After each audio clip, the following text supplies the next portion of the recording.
In this video, we are going to see how we can show this PC icon on your desktop in Windows 11. So let's say that you have installed new version of Windows 11 and you only get the recycle bin option, but you are not sure how you can add this PC to it.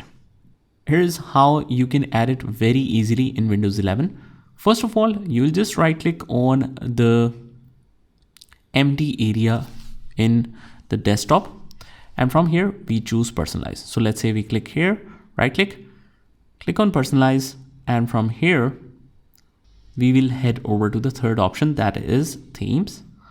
So we click on that, and here under the related settings section, it has a special option of desktop icon settings. So whether you want to enable them or disable them or do whatever, you can click on that.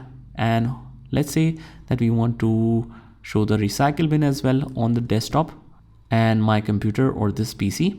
And also we want to show the network or control panel. Whatever you want to select or deselect, you will apply it here. Allow themes to change the desktop icons. We'll keep it as it is. Click apply and OK. And after that, whatever you have chosen, all those icons appear on the desktop. So that's how simple it is to add this PC icon to your desktop on Windows 11 computer. I hope you found this video helpful, and if you did, hit the like button and subscribe to our channel, and I will see you in the next one.